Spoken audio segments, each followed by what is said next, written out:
আমার এই ভিডিওটা যে যেখানে দেখতেছেন দেশ এবং প্রবাসের থেকে এবং আমার প্রিয় সরেলবাসী, আসসালামু আলাইকুম ওয়া রাহমাতুল্লাহি ওয়া বারাকাতুহু। অনেক আনন্দের সাথে বলতেছি, আমরা অনেক কষ্টের বিনিময়ে একটা নিঃস্বাধীন দেশ পাইছি এবং ভোট দেওয়ার অধিকার পাইছি। আপনার ভোট আপনি দিবেন, যাকে খুশি তাকে দিবেন, বুঝে শুনে দিবেন, ভালো প্রার্থীকে দিবেন। আমরা দীর্ঘ 15-16 বছর দেখছি আমাদের ব্রাহ্মণবাড়িয়া জেলায় কতটুকু উন্নত করছে নেতারা। এখন আমরা চাই ভালো একজন নেত্রী আসুক, ভালো একজন নেত্রী আইসা আমাদের ব্রাহ্মণবাড়িয়া জেলাকে বাংলাদেশের সব জেলাতে 1 নম্বর করুক।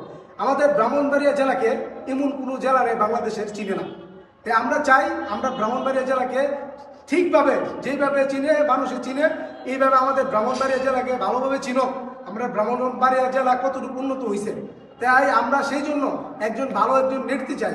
আপনারা ইতিমধ্যে জেনে গেছেন ফেসবুক মিডিয়ার যুগ এবং আমার প্রবাসী ভাইরা ইতিমধ্যে জেনে গেছেন মিডিয়ার যুগ, কে পাস করবে কে করবে না। যার দেখে নির্বাচনের প্রচার ভালো এবং দেখতেছেন জেনে আমরা যৌতুক করব, নির্বাচনে পাস করাবো, যে একজন ভালো একজন ব্যক্তি, যে আমাদের দেশ উন্নত করতে পারবো, ব্রাহ্মণবাড়িয়া জেলা উন্নত করতে পারবো, আমরা এরকম একটা নেত্রী চাই।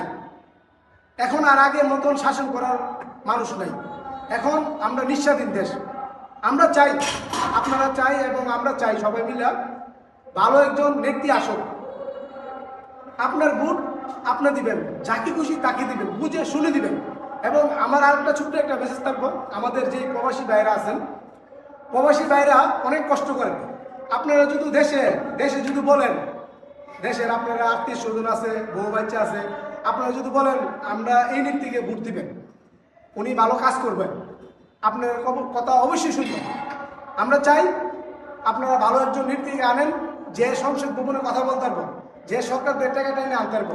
আমরা দীর্ঘ 10-20 বছর আমরা দেখছি, অনেক নেতারে দেখছি, অনেক খেতারে দেখছি কি করছে, কিছুই করতে পারছে না। কিন্তু আমরা চাই ভালো একজন নেত্রী। এই বলে আমার বক্তব্য শেষ করলাম। আসসালামু আলাইকুম ওয়া রাহমাতুল্লাহি ওয়া বারাকাতুহু।